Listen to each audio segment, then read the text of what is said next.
Jonás capítulo 3 y versículo 5 dice así: Y los hombres de Nínive creyeron a Dios y proclamaron ayuno, y se vistieron de cilicio desde el mayor hasta el menor de ellos. Y llegó la noticia al rey de Nínive y se levantó de su silla, se despojó de su vestido y se cubrió de cilicio y se sentó sobre ceniza. E hizo proclamar y anunciar en Nínive por mandato del rey y de sus grandes diciendo: Hombres y animales, bueyes y ovejas, no gusten cosa alguna, no se les dé alimento ni beban agua, sino cúbranse de cilicio, hombres y animales, y clamen a Dios fuertemente, y conviértanse cada uno de su mal camino, de la rapiña que hay en sus manos. Y quién sabe si se volverá y arrepentirá Dios, y se apartará del ardor de su ira, y no pereceremos. Y vio Dios lo que hicieron, que se convirtieron de su mal camino, y se arrepintió del mal que había dicho que les haría, y no lo hizo. Capítulo 4. Pero Jonás se apesadumbró en extremo, y se enojó, y oró a Jehová, y dijo: Ahora, oh Jehová, ¿no es esto lo que yo te decía estando aún en la tierra? Por eso me apresuré a huir a Tarsis, porque sabía yo que tú eres Dios clemente y piadoso, tardo en enojarte y de gran misericordia, y que te arrepientes del mal. Ahora pues, oh Jehová, te ruego que me quites la vida, porque mejor me es la muerte que la vida. Y Jehová le dijo: ¿haces tú bien en enojarte tanto?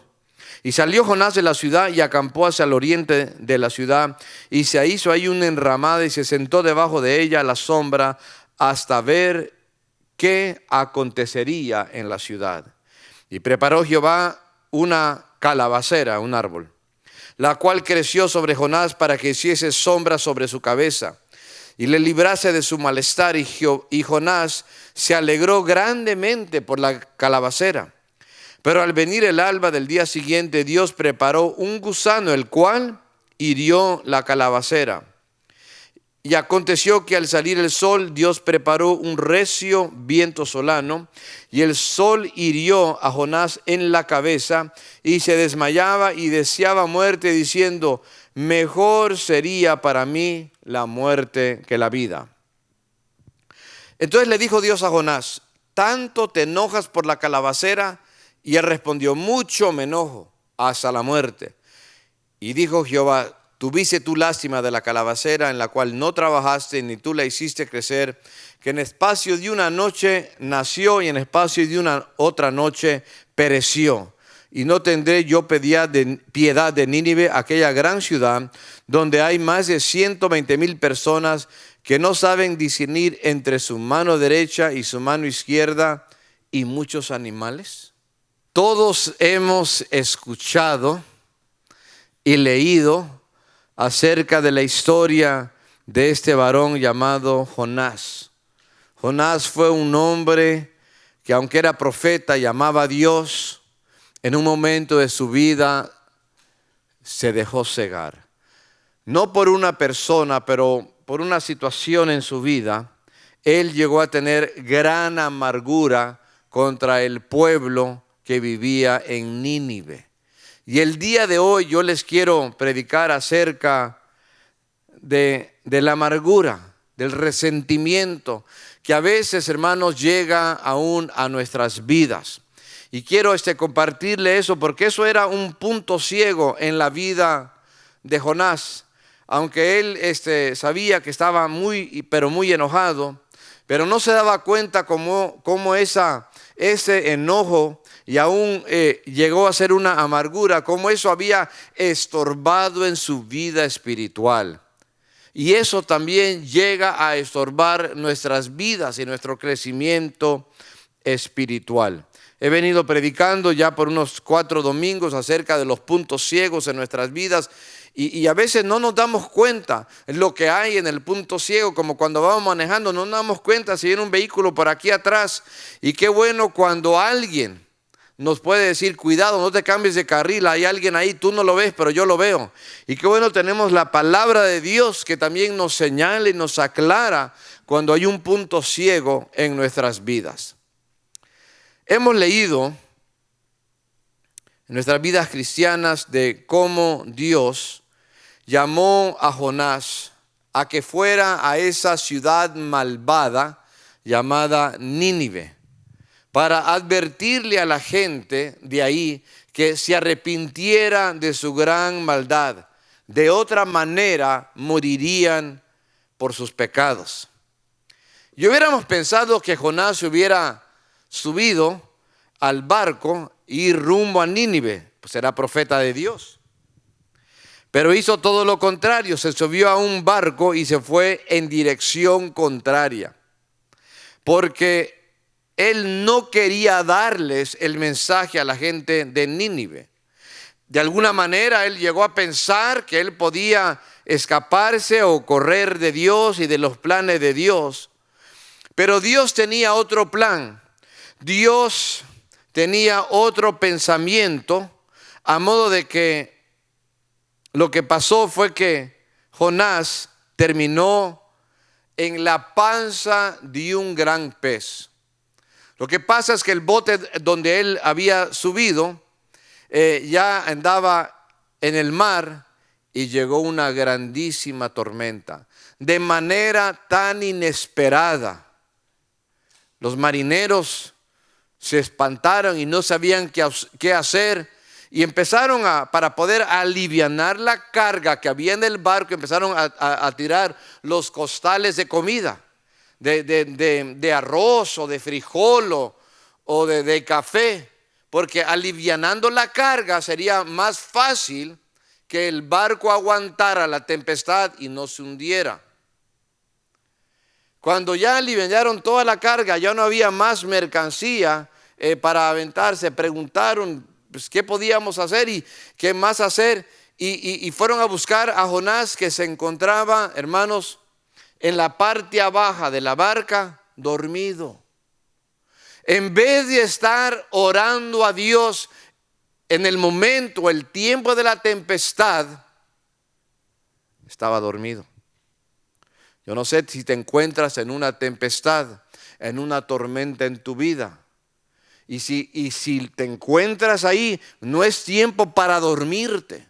Es tiempo para buscar a Dios, levantar oración al Padre Celestial que todo lo escucha. Pero este profeta estaba dormido.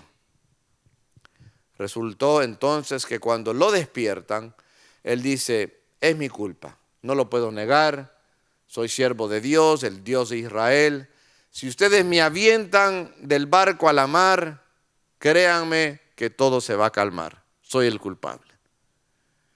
Aún los hombres marineros que estaban en la barca, aunque no eran seguidores de Jehová, sabían que era malo aventar a alguien, porque saben que se va a morir y más en una tormenta. Y como que no quisieron, pero viendo lo feroz de la tormenta, ya por última lo avientan. Y era verdad que cuando lo avientan se calma la tempestad, pura paz. Pero la tormenta para Jonás seguía, porque lejos de que él ahora ya nadar y regresar al barco, ahora lo traga un grandísimo pez. Y nos dice la palabra de Dios que él estuvo ahí en el pez. ¿Y qué hacía? Usted puede leer la oración que él hizo a Dios, que no me da tiempo en esta prédica abarcar. Está en el capítulo 2 del libro de Jonás. Él le pidió a Dios que le perdonara, que le limpiara de sus pecados. Le pidió a Dios que le liberara del lugar donde él se encontraba, hermanos. Y Dios en su misericordia escucha la oración, lo deja libre. Hermanos, lo que hace el pez es que lo vomita.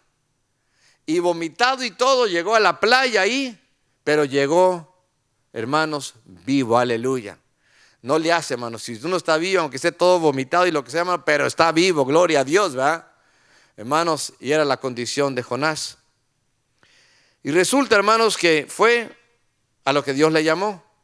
Dios le había pedido ir a Nínive y Dios se lo vuelve a decir, y ahora sí sabe que no se puede escapar y va a Nínive y lleva la palabra de Dios y él les predica. Y su predicación, hermanos, nosotros la podemos ver en el capítulo 4. en el capítulo 3 y el versículo 4, les dice, de aquí a 40 días Nínive será destruido. Ahí no era un mensaje de misericordia, nada más. ¿Sabes qué? Les falta 40 días y vendrá el azote de Dios. Ahí por lo menos no vemos que él ha dicho arrepiéntanse o algo, por nada más. Viene el castigo de Dios, pecadores, ¿verdad? Y él creo que iba contando los días, van 39, van 38, veamos, ese era su mensaje, pura ley y castigo. Pero ¿sabe lo tremendo que es Dios? Aún con un mensaje así, Dios usó esa palabra de Jonás para que la gente de Nínive creyera y se arrepintiera.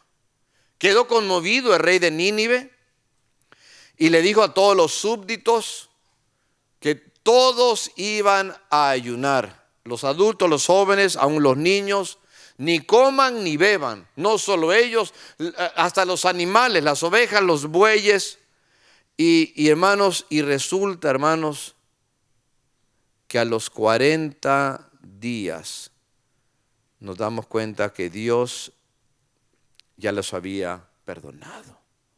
Dice el capítulo 3, versículo 10, y vio Dios lo que hicieron, que se convirtieron de su mal camino y se arrepintió del mal que había dicho que les haría y no lo hizo. Dios escucha la oración, ¿sí o no?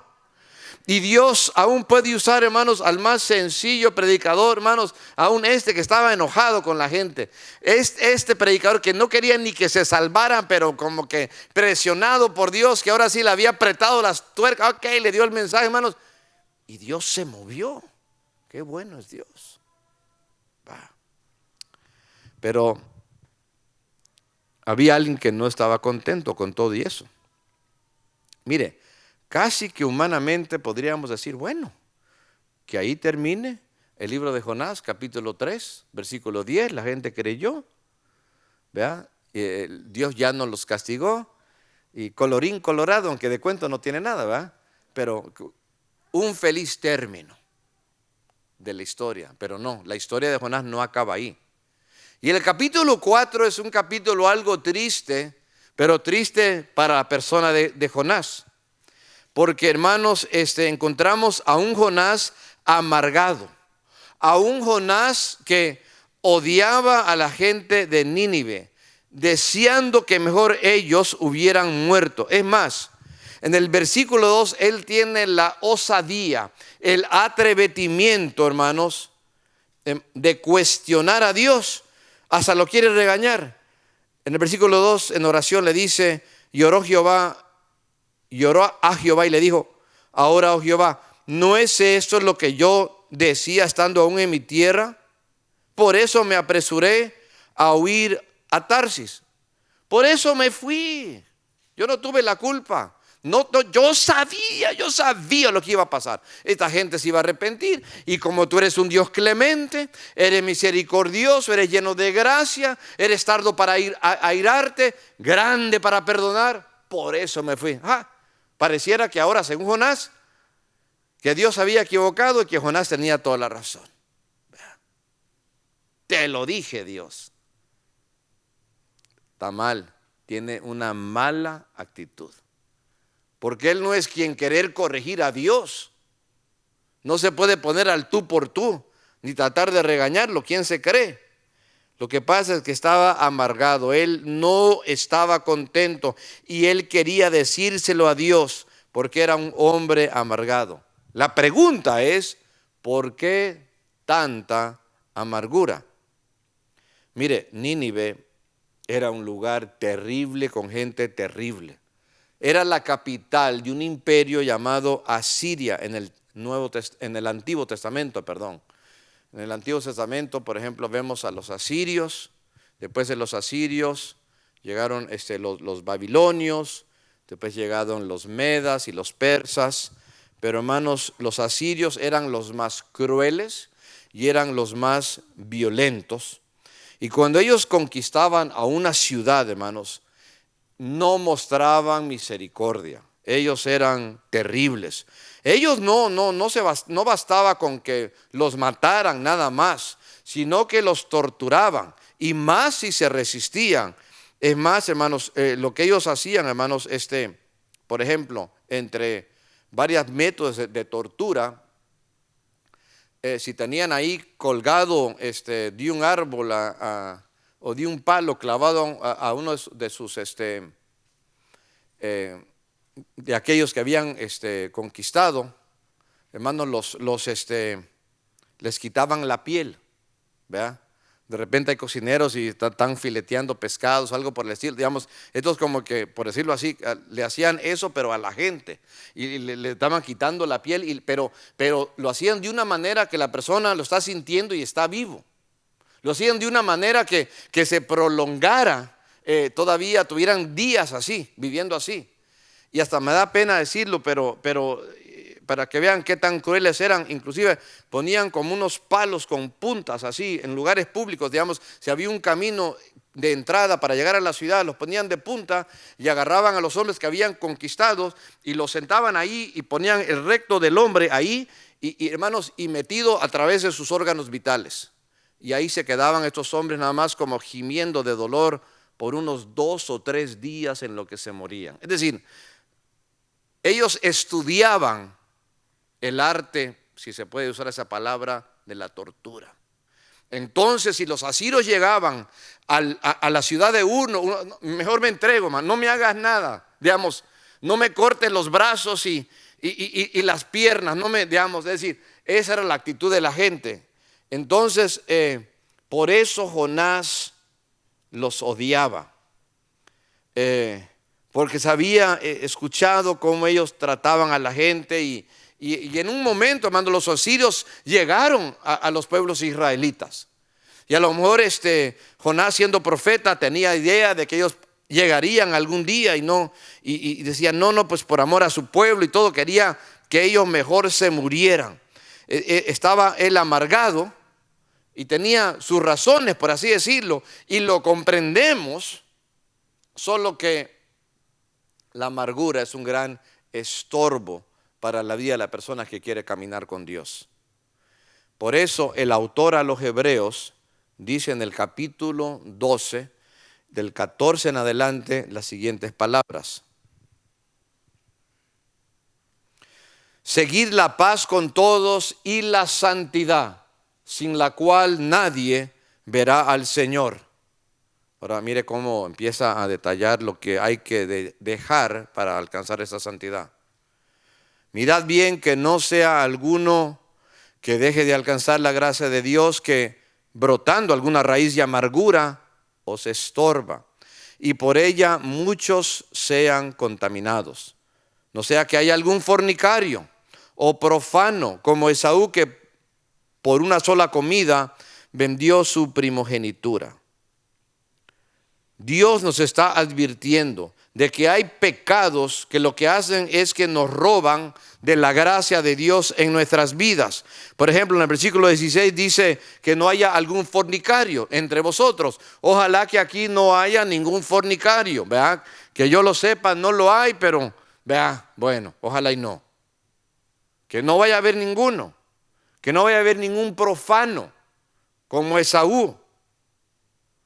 Pero la lista de pecados en Hebreos 12 no empieza ahí, empieza en el versículo 15. Y el primer pecado que menciona es: brotando alguna raíz de amargura os estorbe. Lo primero que menciona es la amargura. Si es primero es por algo, ¿verdad? De alguna manera sobresale. De alguna manera la amargura, hermanos, tiene un impacto en la vida de las personas que quizás los otros pecados no tienen. ¿Y por qué la amargura es tan terrible, hermano? Es porque causa problemas, contamina a muchos. Hay iglesias, hermanos, que se han dividido porque entre hermanos de la fe no se pueden perdonar por algún daño real o por alguna ofensa quizás exagerada, o alguna ofensa que quizás ni fue ofensa, pero se percibió, se tomó de esa manera, hermanos. Se han arruinado iglesias, amistades, hermanos, y se ha dañado, por así decirlo, el testimonio o el nombre de Cristo. Hermanos, la primera razón por la cual nosotros debemos de evitar la amargura es porque la amargura estorba. El versículo 15 dice, brotando alguna raíz de amargura os estorbe.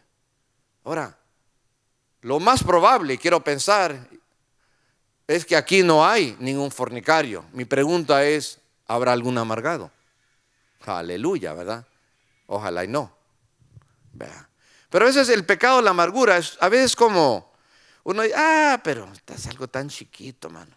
Es una cosita, es como una piedrita. Una piedrita no es nada. Pero a ver, póngalo en su zapato y camine unos 10 minutos a ver si esa piedrita tan insignificante no le va a calar. Me acuerdo un testimonio, me compartía un pastor de que él estaba en un pueblo y lo habían invitado a predicar a la sierra, y para llegar para allá pues tenían que manejar cierta distancia. Después de ahí ya no pasaba el carro, tenía que pararse y caminar no sé cuántas horas, unas 3 horas. Y resulta que la esposa le dijo, mira, vas a ir a predicar a un lugar nuevo y que te veas presentable, te he comprado unos zapatos nuevos. Qué buena esposa, ¿verdad? ¿Verdad? Gloria a Dios, ¿verdad? Ponte estos. Sí, porque el primer día, digamos, que te veas bien. No, pero no, tú ponte, es bueno, total que lo convenció, ¿verdad? Y él se fue listo y todo, con zapatos nuevos, a ir a predicar a la sierra, y va caminando, mano.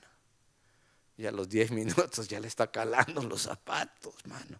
¿Cómo le estaban, digamos, se le metía por un lado, digamos, que le apretaba por el otro, no, hombre, y no sé, de esas 3 horas creo que fue, hermanos, digamos, llegó para allá, digamos, pero súper adolorido de estos zapatos que le estorbaron. Yo creo que hubiera preferido, hermanos, predicar descalzo si hubiera sido posible ya, ¿verdad? Y llegó frustradísimo, enojado con su mujer, ¿verdad? Después de que vino de predicar, ¿verdad? Hermanos, le estorbaron esos zapatos.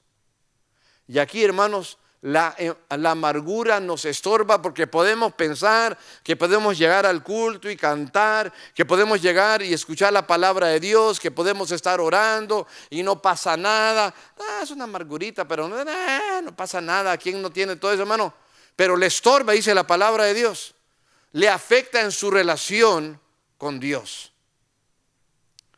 Pero no solo estorba, dice la palabra de Dios, que por ella muchos son contaminados. Cuando hay amargura del corazón es tan natural compartirlo con alguien, pero con un amigo, pues, con alguien de confianza, que seguramente no lo va a estar divulgando. Te lo estoy diciendo a ti. Y como es mi mejor amigo, pues no lo va a comentar a nadie. Pero ese mejor amigo tiene otro mejor amigo, y después de repente se enteran un montón de gente.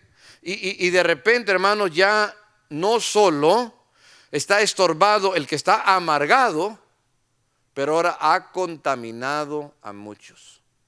Y ya muchos están, por decirlo así, tomando el lado del hermano que está ofendido y viendo mal a la otra persona que lo ha ofendido. Y para saber si es una ofensa real o si exageró el que se siente ofendido, porque igual la Biblia dice en el libro de Proverbios, hermanos, que antes que cuando escuchamos un lado, es bueno también escuchar el otro lado y no adelantarnos, ¿verdad? Hay que estar bien seguro cuando vamos a pesar algún caso.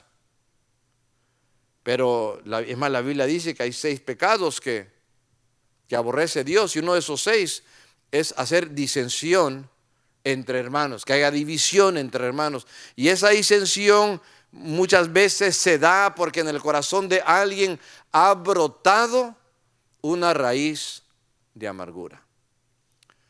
Ahora, podemos ver los weeds o la maleza de repente que crece en un pasto, y la podemos nada más arrancar así como a la ligera, ¿verdad? Pero si nada más la arrancamos así, no estamos tomando en cuenta que debajo de la tierra hay una raíz de esa amargura.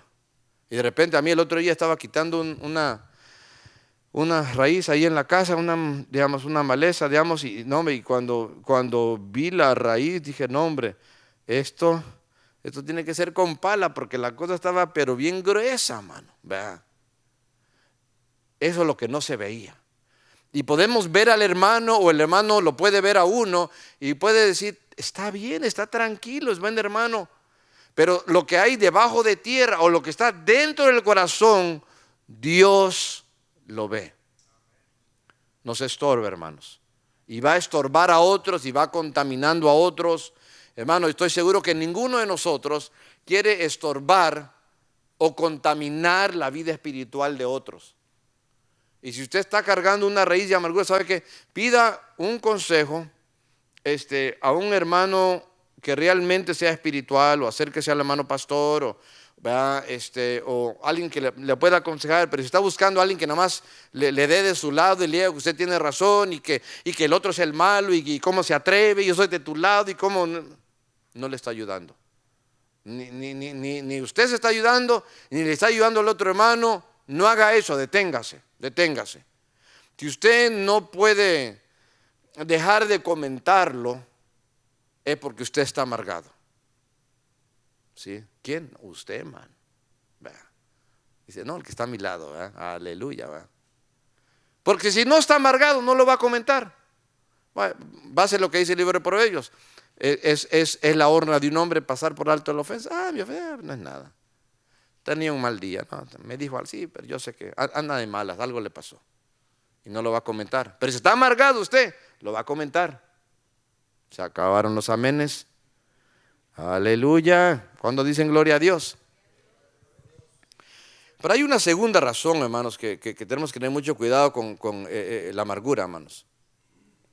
La amargura es, vamos a decirlo así, es como una enfermedad religiosa, porque en vez de dejar de que Dios sea el juez en mi vida, que Él reine en mi corazón, si estoy amargado, entonces yo ya me siento en calidad de juez. Entonces yo voy a andar señalando y catalogando y calificando a todos. No, eso está mal. Y al hacer eso, estoy poniendo a Dios a un lado. Y yo me estoy sentando como juez. Y uno dice, bueno, pero total, nada más lo que estoy buscando es justicia. Esa persona o ese grupo de personas me han ofendido. Y sabe que deben de pagar. Bueno, si van a pagar, pero que se encargue Dios, ¿verdad? Yo no tengo que hacer que ellos paguen, que sea Dios. Yo no soy llamado a ser juez. Mire lo que dice la carta de Santiago, capítulo 4, versículo 11 y 12. Hermanos, no murmuréis los unos de los otros. El que murmura del hermano y juzga al hermano, murmura de la ley y juzga a la ley. Pero si juzgas a la ley, no eres hacedor de la ley, sino juez. Así es. Eso es lo que hay que entender. Si yo me atrevo a murmurar, si usted se atreve a murmurar de algún hermano, entonces lo que viene pasando es que, sin darse cuenta, estaríamos murmurando en contra de la ley de Dios. En vez de ser hacedores de la ley, ahora ya somos jueces. Y Dios no nos ha llamado a ser jueces, Dios nos ha llamado a ser hacedores de la ley, cumplidores de los mandamientos de Dios. ¿Cuántos quieren ser hacedores? ¿Vea? Dios nos libre de tratar de ser jueces.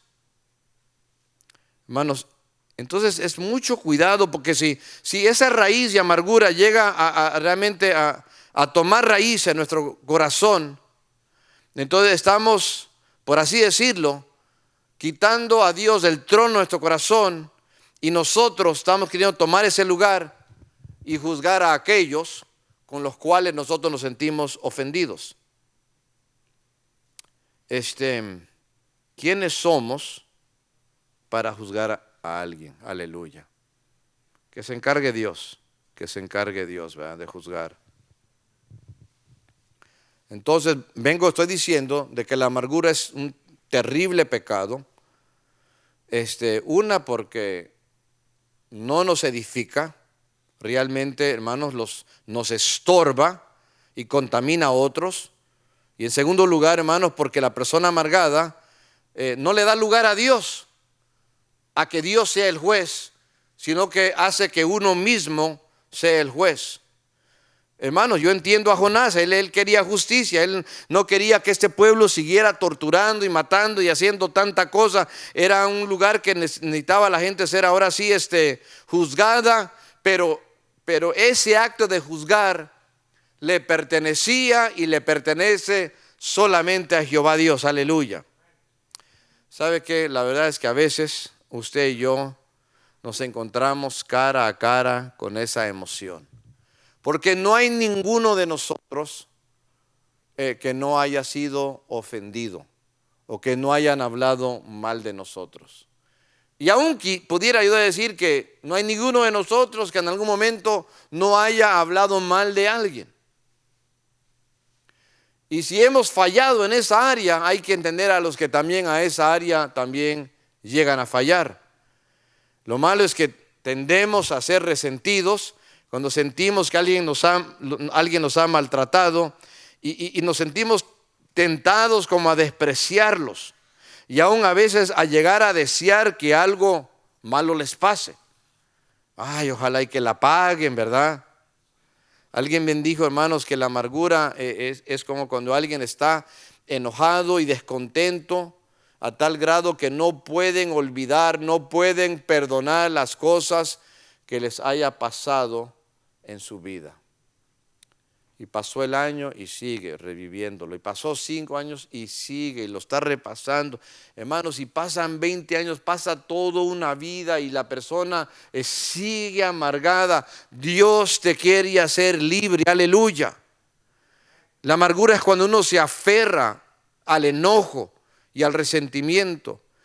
Yo escuchaba que la gente de Polinesia, la gente, los naturales de ahí, que viven como en sus chozas, tienen la costumbre de estar repasando y reviviendo las ofensas que les han hecho. Entonces lo que hacen es que van a las casas o toman alguna pertenencia del ofensor, de quienes ha ofendido, y lo cuelgan del techo de su casa y se quedan ahí toda la noche pensando cómo se van a vengar, cómo le van a hacer. Y lo están estudiando y lo están repasando, hermanos. Y esto es lo que la gente hace cuando la gente es amargada. Hermanos, pero mire lo que dice la carta de Pablo en Efesios 4 y versículo 31. Efesios 4, versículo 31.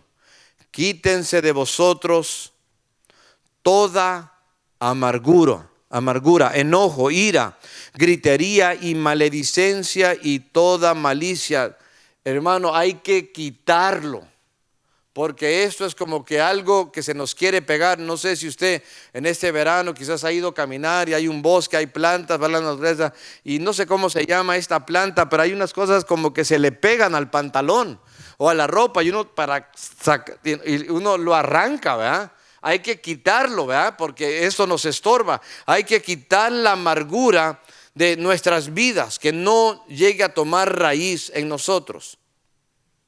No hay que tratar de vengarnos. Para esto el apóstol Pablo le escribe la carta a los romanos y en el capítulo 12 y versículo 19 les dice lo siguiente: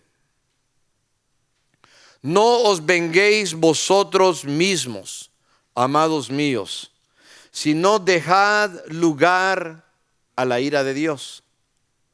Porque escrito está, mía es la venganza, yo pagaré, dice el Señor. ¿Cuántos creen que Dios paga? Dios se va a encargar de tus enemigos, la gente que está contra ti. Dios se va a encargar de ellos. Deja que Dios lo haga. Tú no tienes que hacerlo, no tienes que hablar.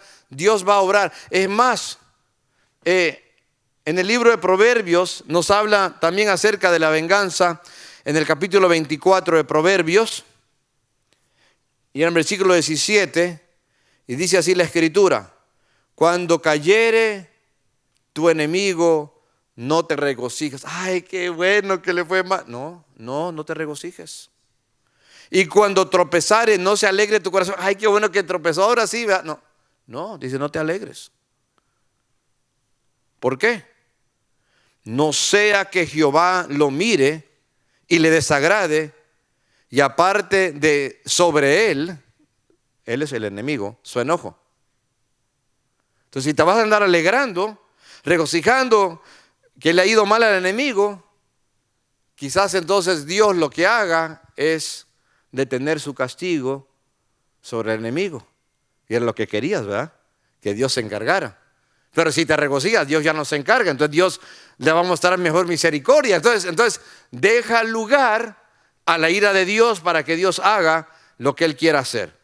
Amén, hermanos. No hagas nada con tus manos, deja que Dios haga lo que Él quiera. Pero hay otra cosa, hermanos. Hay una tercera razón que nosotros debemos de evitar este punto ciego llamado la amargura. Es porque nosotros representamos a Cristo. Entre nosotros, los unos para con los otros, pero también ante este mundo que se está perdiendo. Ahora, Jonás a lo mejor no se daba cuenta de que él representaba a Cristo. Pero en el Evangelio de Mateo, en el capítulo 12 y en el versículo 40, dice así la palabra de Dios. Cristo habló acerca de Jonás y dijo estas palabras. Porque como estuvo Jonás en el vientre del gran pez 3 días y 3 noches, así estará el Hijo del Hombre en el corazón de la tierra 3 días y 3 noches. Vaya. Jonás no sabía que cuando Cristo estaba predicando acerca de su muerte y estar enterrado los 3 días y noches, ¿verdad?, que él iba a usar como ilustración la vida de Jonás, que estuvo 3 días y noches en un pez. De alguna manera lo representaba. Y es bueno representar bien a alguien. Nuestros hijos nos representan. Me acuerdo, mi papá me decía cuando iba a El Salvador a visitar a la abuelita y a los primos, dice, pórtate bien porque quiera que no, tú me representas a mí. Porque eres guadaño, ¿verdad? Somos guadaño, ¿verdad? Y nosotros como cristianos representamos a Cristo. Y Jonás tendría que haber representado a Cristo, pero no lo representó muy bien. Porque Cristo es muy misericordioso, pero Jonás estaba demasiado amargado. Jonás pudo haber sido un ejemplo o testimonio de ese Dios que es perdonador. Él sabía que Dios era así. Es más, donde leímos anteriormente en el capítulo 4 de Jonás, él le dijo, Señor, yo sabía que tú eres un Dios clemente y piadoso, tarde en enojarte y grande en misericordia. Es para que no se hubiera dicho, y yo siendo su seguidor, yo también. Pero no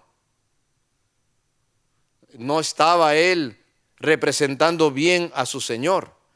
Él no quería hacer, lo que él quería es que esta gente pagara, que de una vez se murieran todos. No sé si alguna vez has estado tan amargado con alguien, amado hermano, que hasta le has deseado la muerte. Ojalá que se muriera de una vez para que ya veamos. Qué terrible, ¿verdad? Pero así obra Satanás, ¿verdad? Ahora le digo una cosa, Jonás se sintió bien cuando Dios lo perdonó. Cuando cayó en el mar, lo aventaron y el pez se lo traga. ¿Qué estaba haciendo? Orando 3 días y noches. No quería vigilia, iba a tener vigilia, ¿verdad? Vigilia obligada, ahí está la oración de él. Está pidiendo perdón, está pidiendo poder regresar al templo. Se acordaba cuando había estado en el templo. Y cuando Dios le mostró a él misericordia, le encantó. ¿A cuánto les gusta cuando alguien es misericordioso con uno? ¿A cuántos no se acuerdan cuando le pidieron perdón a Dios, entendieron el Evangelio y entendieron la gran misericordia, el gran perdón de Dios, que a pesar de nuestros pecados Cristo muere por nosotros y Él nos acepta. Cuando dicen gloria a Dios, eso nos encanta. Eso le encantó a Jonás, recibir el perdón de Dios. Pero lo que no le gustó es que Dios perdonara a los otros, porque esos sí eran más malos. Bueno, pero sí, eran más violentos y crueles, sí. Pero pecado es pecado. Y tanto el pecado de la murmuración, como el de la fornicación, como el de la borrachera, como el de la homosexualidad, todo eso nos estorba en nuestra vida como cristianos. Él le rogaba a Dios, dame una segunda oportunidad, pero él no le quería dar ni una oportunidad a la gente de Nínive. ¿Saben? Por un rato se contentó, en el capítulo 4, cuando Dios preparó una calabacera, un árbol, porque ya sintió la sombra. Gloria a Dios, ¿verdad? Es cuando usted va a un lugar está bien caliente, hay aire acondicionado. Ay, qué bonito, ya funciona. Hasta se pone de buenas, ¿verdad? Hasta un pastor me decía, no hombre, hasta los hermanos son más espirituales en los cultos cuando hay aire acondicionado, ¿verdad? Sí, en vez de estar sudando, ¿verdad?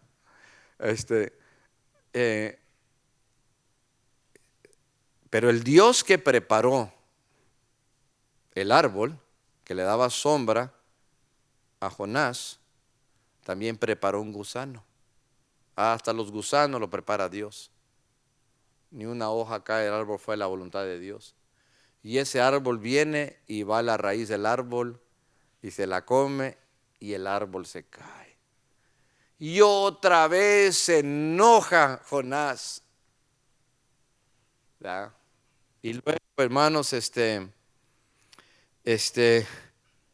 Dios prepara en el versículo 8 un viento, un recio viento solano, y el sol hirió a Jonás en la cabeza, hermanos. Y, y si tenía poco pelo en la cabeza, peor todavía, ¿verdad? Y se desmayaba y aún estaba tan enojado y todo, como que todo le salió mal. Y no quería ir y lo aventaron al pescado y después el pescado lo vomitó y después llegó y les predicó y se arrepintieron y no era lo que él quería, pero bueno, cuando salió y estaba enojado, capítulo 4, versículo 1, pero por lo menos estaba el árbol. Aleluya, gloria a Dios. Pero luego el gusano se come la raíz, se cae el árbol. Y luego Dios envía un viento solano y le está quemando el sol. Está enojado otra vez. Dice, estaba tan enojado que hasta quería morirse. Como 2 veces le dice, y Dios una y otra vez, ¿y por qué te enojas tanto? ¿Y por qué te enojas tanto? Es decir, ¿qué tanta misericordia tienes tú con este árbol? Digamos, yo tengo misericordia con 120,000. Me compadezco por ellos. ¿A poco yo no puedo compadecerme por ellos? ¿Por qué te enojas tanto? Vaya. Entonces, así termina el libro de Jonás. Y como que Jonás, el profeta, como que queda un poco mal, ¿verdad? Hubiera sido bueno que no, porque a Jonás, así como cuando Pedro predicó a los 3,000, se convirtieron y lo bautizó, y como que queda bien Pedro, ¿verdad? Y aquí Jonás queda como que el profeta enojón, ¿verdad? Y eso que Dios lo usó, hermanos, eso nos habla de que nosotros, aunque seamos cristianos, y aunque seamos cristianos de tiempo, y aunque tengamos un cargo, hermanos, tenemos que tener cuidado con la amargura. Quiero terminar con una ilustración que leí por ahí, que había una muchacha, una estudiante, que asistía a una iglesia cristiana, y cuando iba ella a su clase con la maestra, siempre iba bien feliz de llegar a la clase, porque la maestra era buenísima, porque siempre tenía unas ilustraciones de las mejores, unas lecciones muy objetivas. Y cuando iban rumbo a la clase con las otras muchachas, las estudiantes se sentaron listos para ver algo bueno nos va a traer la maestra. Y pues se sentaron y en la clase pues la maestra había dibujado sobre un papel grande, habían hecho varios papeles, había puesto un círculo, ¿verdad? Otro papel, un círculo, ¿verdad?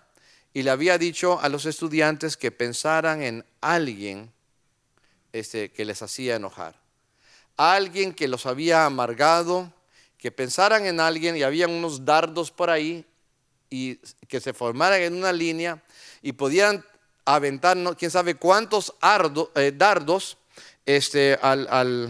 ahora sí al círculo, pero en ese círculo tenían que hacer un dibujo de la persona.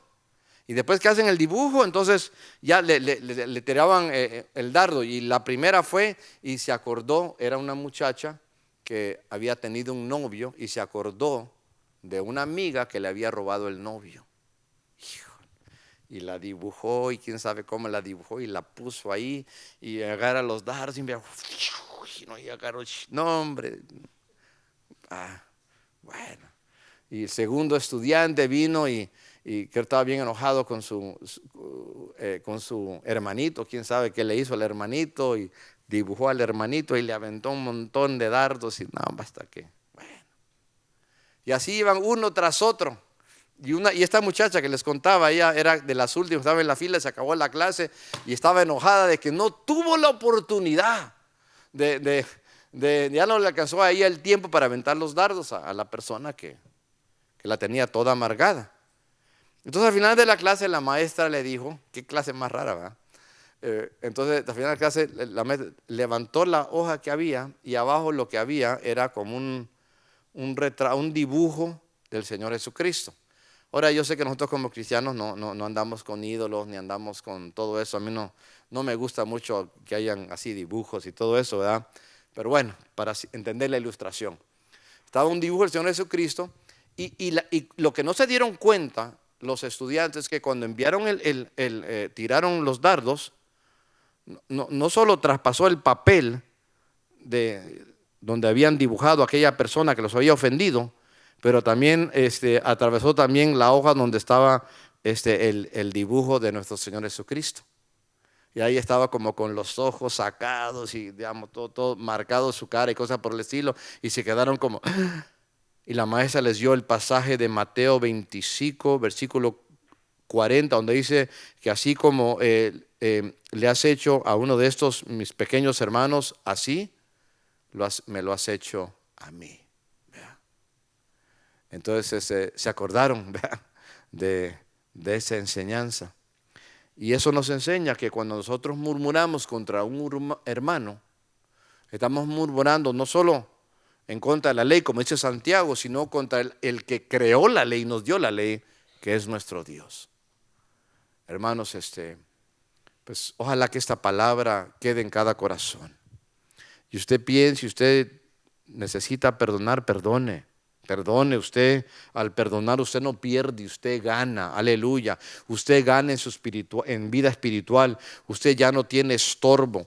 Usted puede crecer, y lejos de poder estar contaminando a otros, los estará edificando. Aleluya. Vamos a orar. Señor amado, gracias. Gracias porque tú estás aquí. Tú estás en este lugar y no podemos huir de ti como lo pretendía Jonás. No podemos nosotros hacer nuestros propios planes y querer estar que la gente pague. Oh Dios del cielo, en esta hora te bendecimos y te honramos, Señor. Te damos la gloria. Oh Señor, sin ti, ¿qué haríamos? Tú que has sido tan bueno, tú que nos has perdonado de tantas, Señor, ayúdanos a perdonar y comprendernos unos a otros.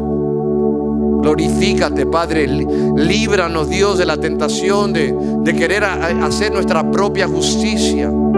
Y mejor sería dar lugar a tu ira, Señor. Aquí está el Señor. Yo te quiero invitar en esta tarde, acércate al altar. Ven y habla con Dios. Acércate a Jesucristo y pídele a Dios que te ayude. Porque todos, sin falta, hemos batallado y batallamos en esta área. Aquí está el Señor. eres humilde, puedes pasar. Aleluya. Gracias, Señor. Muchas gracias.